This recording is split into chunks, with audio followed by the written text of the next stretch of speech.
आखिर मेरा पति मुझे उस कमरे में क्यों नहीं जाने देता था, जबकि मेरी बहन को वो रोज उस कमरे में लेकर जाता था। मेरे सबकी सुई चरम सीमा पर पहुंच चुकी थी कि आखिर इस कमरे में ऐसा क्या है। इस राज को जानने के लिए एक दिन मैंने उनका पीछा किया और फिर मैंने जो देखा उसके बाद तो मुझे विश्वास ही नहीं हुआ कि ऐसे भी हो सकता था। क्योंकि वहाँ तो मेरा नाम अनु है, मैं एक बड़े खानदान में पैदा हुई थी। जमीन जायदाद होने की वजह से मुझे कभी भी किसी चीज़ के लिए तरसना नहीं पड़ा। अपने माँ बाप के हम 2 बेटियाँ थीं। मेरी छोटी बहन रीमा काफ़ी गुस्से वाली थी, लेकिन मैं कभी भी गुस्सा नहीं करती थी। शांत स्वभाव होने की वजह से पूरे घर में सबकी लाडली थी। मम्मी पापा का भी विश्वास मुझ पर रीमा से ज़्यादा था। आज मेरी 12वीं कक्षा का परिणाम आया था, जिसमें मैंने पूरी कक्षा में टॉप किया था। घर में सब लोग मुझे बधाइयाँ दे रहे थे। मम्मी भी रसोई घर में सुबह से मेरी पसंद की सभी चीज़ें बनाने में लगी थी। पापा भी बाजार से मिठाई लेकर आए और आस पड़ोस में बंटवाई। पापा ने रीमा से कहा कि बेटा देखो, तुम भी अपनी बहन की तरह अच्छे से पढ़ाई करके हमारा नाम रोशन करना।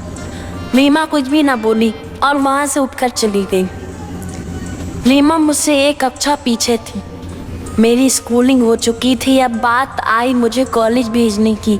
हमारे गांव के पास के शहर में जितने भी कॉलेज थे वो सभी अच्छे नहीं थे। पापा ने मुझे देहरादून भेजने की सोची, क्योंकि वहाँ अच्छा कॉलेज होने के साथ साथ लड़कियों का हॉस्टल भी था। कुछ दिन यूं ही निकले, उसके बाद मेरे देहरादून जाने का समय आ गया। पैकिंग होनी शुरू हो गई थी। मम्मी भी कुछ सूखा नाश्ता बनाने में लग गई जो मेरे साथ भेजने वाली थी। मैं रीमा का इंतज़ार करने लगी क्योंकि वो स्कूल गई हुई थी। मुझे उससे बात करनी थी। कुछ देर बाद रीमा आ गई। जब उसने चाय नाश्ता कर लिया और फ्रेश हो गई तो मैं उसके कमरे में गई। मैंने रीमा से कहा कि रीमा, तुम मेरी छोटी बहन हो और इस घर की छोटी बेटी। तुम्हारा स्वभाव गुस्से वाला होने के साथ साथ तुम्हारा मन भी अभी नासमझ है, इसीलिए तुम पढ़ाई के सिवा किसी रास्ते पर मत भटकना। अच्छे से पढ़ाई करके हमारा पूरे गांव का नाम रोशन करना। रीमा ने आज मेरी बातें बहुत गौर से सुनी और बिना चिड़किए हाँ भी बोल दिया। मैं बहुत खुश थी कि रीमा भी अब मेरी बातों को समझने लगी है। मैं देहरादून के लिए निकल गई। पापा मेरे साथ गए थे क्योंकि वहाँ पर मेरी सारी व्यवस्था खुद ना देख ले तब तक उनका मन कहाँ मानने वाला था। दरअसल देहरादून में मेरे मम्मी पापा के पेयर से कोई अंकल रहते थे। उन्होंने मेरे लिए हॉस्टल और कॉलेज सब देख लिया था। खैर कुछ घंटों के सफ़र के बाद हम लोग देहरादून पहुँचे। नए शहर में रहना और वो मम्मी पापा के बिना मुझे बहुत अजीब सा लग रहा था, क्योंकि आज तक मैं कभी भी मम्मी पापा से दूर नहीं रही थी। लेकिन अब पढ़ाई के लिए मुझे यहाँ आना ही था।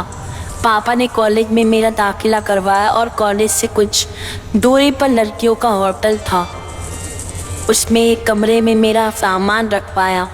पापा कुछ पैसे मेरे हाथ में थमाते हुए बोले कि बेटा, कभी कोई ज़रूरत पड़े तो ख़रीद लेना और कोई दिक्कत हो तो तुरंत हमें फ़ोन कर देना। मैं पापा के गले मिलकर अपने कमरे में चली गई और पापा घर की और मैंने अपना सामान कमरे में रखा और चाय बनाकर पीने लगी। मुझे घर की बहुत ही याद आ रही थी। ये अनजान शहर में अकेले रहना मुझे बहुत मुश्किल लग रहा था। मेरी तो कोई सहेली भी नहीं बनी थी। खैर दूसरे दिन मैं जल्दी जल्दी नहा धोकर तैयार हुई और कॉलेज के लिए निकल गई। मेरे हॉस्टल से थोड़ी ही दूरी पर मेरा कॉलेज होने की वजह से मैं पैदल ही चल पड़ी। आज मेरा पहला दिन था। कॉलेज में घबराहट के साथ साथ मैं डर भी लग रहा था कि पता नहीं कैसे कैसे लोग होंगे। जैसे ही मैं कॉलेज में पहुंची सब लोग मुझे ही देख रहे थे। नए विद्यार्थी तो बहुत से आए थे, लेकिन मुझे ही इस तरह देख देख कर ये लोग हंस रहे थे। मैं समझ नहीं पा रही थी। तभी एक लड़की ने मुझसे आकर कहा कि बहन जी, आप ऐसे कपड़े क्यों पहनते हो। अब मुझे समझ आ गया था कि ये लोग मुझे देखकर ऐसे हंस क्यों रहे हैं, क्योंकि पूरे कॉलेज में सिर्फ मैं ही थी जो सलवार सूट पहन कर गई थी। बाकी सब ने जींस पहन रखी थी। मुझे अपने कपड़ों पर बिल्कुल शर्म नहीं आई, क्योंकि मेरे मम्मी पापा मुझे बचपन से यही पहनाते आ रहे थे। मैं उन सब का ध्यान ना देते हुए अपनी क्लास में चली गई। कॉलेज ख़त्म होने के बाद मैं अपने हॉस्टल चली गई। मुझे बहुत बुरा लग रहा था कि ये क्या तरीका हुआ, लोग वहाँ पढ़ने आते हैं या अपने कपड़े दिखाने। तभी मैंने चाय की चुस्कियों के साथ अपना गुस्सा शांत किया। तभी मेरे मोबाइल की घंटी बजती है। देखा तो पापा का कॉल था। पापा से कुछ देर बातें करने के बाद मम्मी से भी बात की और थोड़ी देर के बाद फ़ोन रख दिया। अब मैं पढ़ाई करने बैठ गई। पढ़ाई में इतनी खो गई कि समय का पता ही नहीं चला। ऐसे ही दिन निकलते गए। एक दिन हमारे हॉस्टल की मालकिन मेरे कमरे में आई और मुझसे कहा कि अपना सामान एक साइड रख लो। मैं कुछ समझी नहीं थी। फिर उन्होंने कहा कि हॉस्टल में कुछ और लड़कियां आने की वजह से 2 लड़कियों को एक ही रूम में शिफ्ट कर रहे हैं। मैं बहुत खुश हुई कि अच्छा ही है, इसी बहाने मेरी कोई सहेली बन जाएगी जिसकी वजह से मेरा भी मन लगा रहेगा। मैं जल्दी जल्दी अपना सामान एक साइड करने लगी। थोड़ी देर बाद एक लड़की कमरे में आई और अपना सामान रखने लगी। मैंने उनसे उनका नाम पूछा तो उन्होंने अपना नाम स्नेहा बताया। थोड़ी देर बाद हम दोनों आपस में बातें करते करते एक दूसरे की सहेली बन गई। वो भी उसी कॉलेज में दाखिला लेकर आई थी जिसमें मेरा दाखिला हुआ था, लेकिन वो मेरी क्लासमेट नहीं थी। खैर कुछ दिन यूं ही निकले। मैंने देखा कि स्नेहा छुपकर रात को हॉस्टल से बाहर जाती है और लेट तक वापस आती है। मैंने उनसे पूछा कि आप ऐसे कहाँ जाती हैं, तो वो बोली कुछ नहीं, बस यूं ही दोस्तों के साथ घूमने फिरने निकल जाती हूँ। मुझे बहुत अजीब सा लगा। 2-4 दिन निकलने के बाद मैंने देखा कि स्नेहा इंजेक्शन लगा रही है। मुझे घबराहट सी होने लगी। ये लड़की ठीक नहीं है और मैं इसकी रूममेट भी हूँ, कहीं कोई समस्या ना हो जाए। मैंने उससे पूछा कि क्या है ये सब, तो वो कहने लगी कि कुछ नहीं है, इसे बहुत अच्छा फील होता है, बस कभी कभार शौक के तौर पर करती हूँ। मैं मन ही मन सोच रही थी कि आखिर ये कैसा शौक है जो ऐसे इंजेक्शन लगाकर नशा करती है। आखिर मैंने सोचा कि मेरा क्या जाता है, मैंने उस पर ध्यान देना बंद कर दिया। एक दिन स्नेहा के मम्मी पापा उससे मिलने के लिए आए। कमरे में उसके पास ही बैठी थी।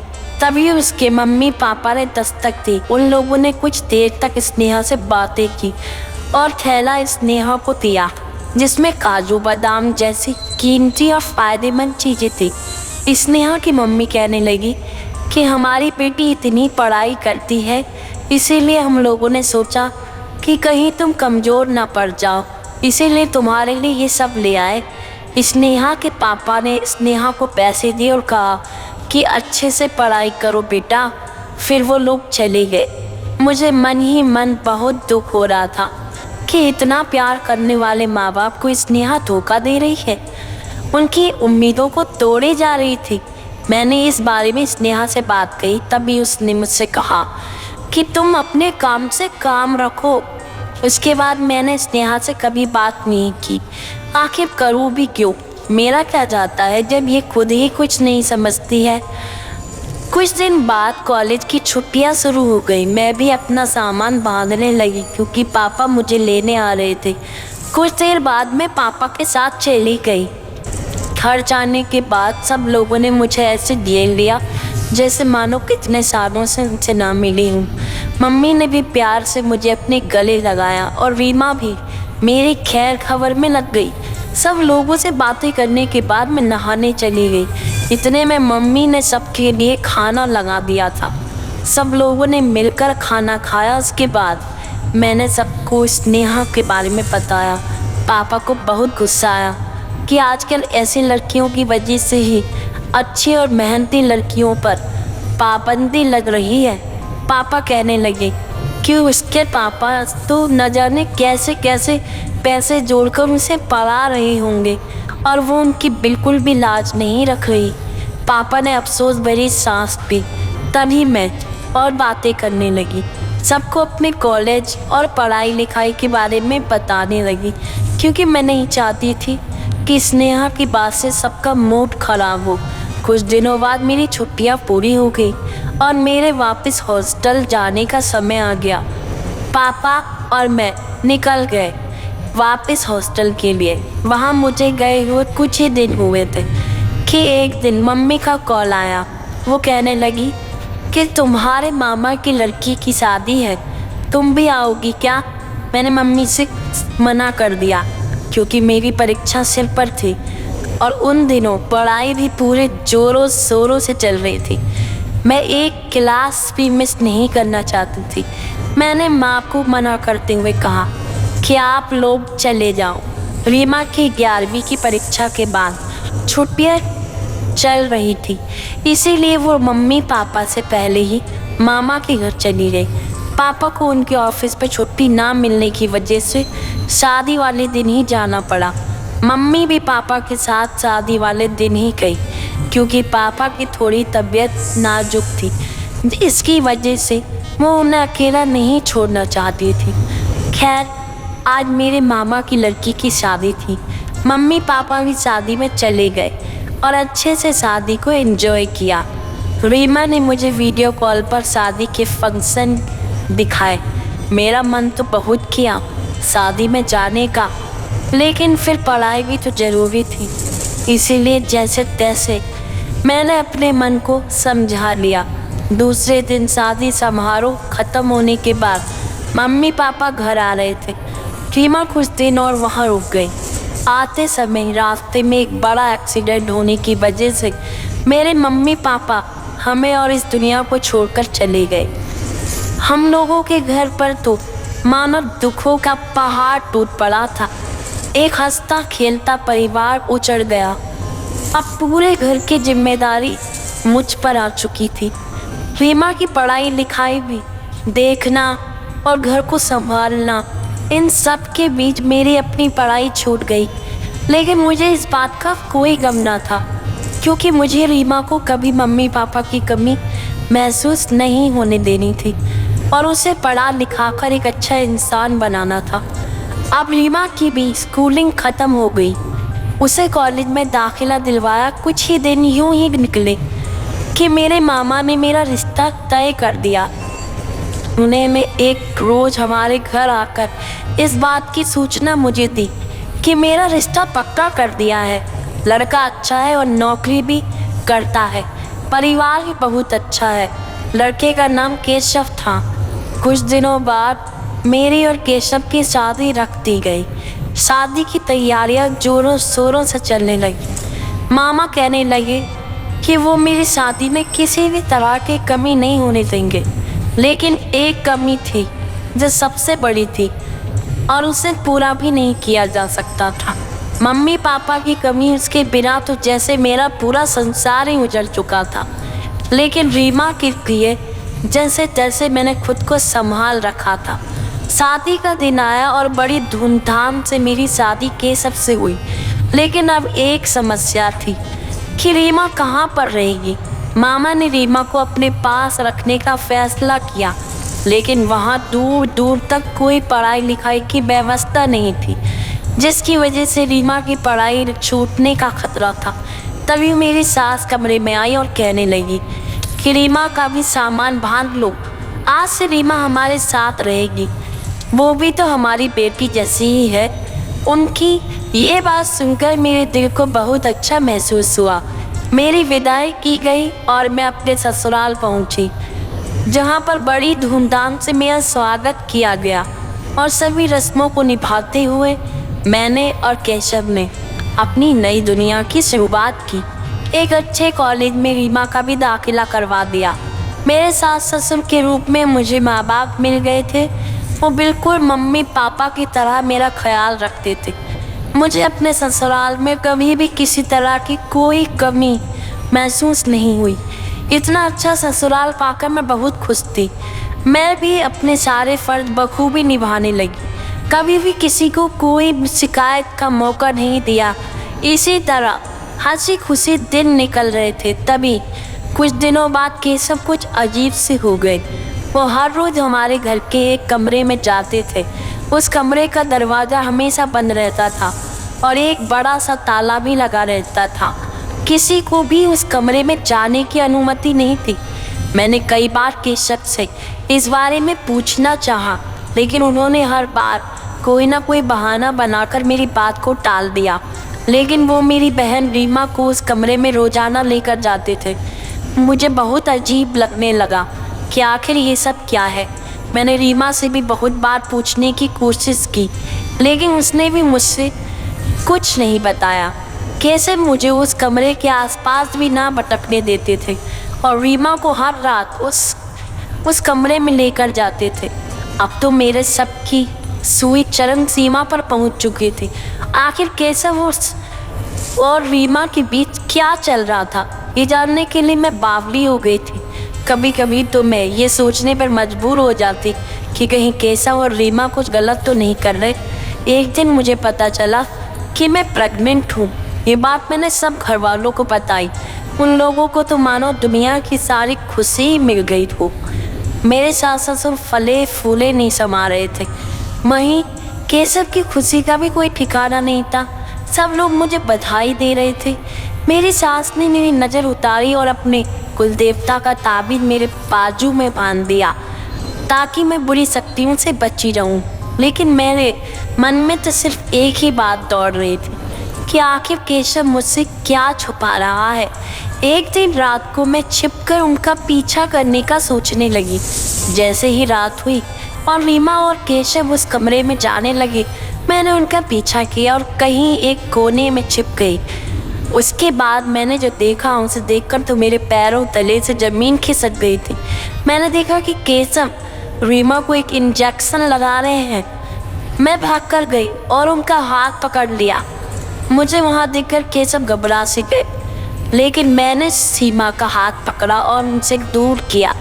मैं ज़ोर ज़ोर से चिल्लाकर पूछने लगी कि ये सब क्या है।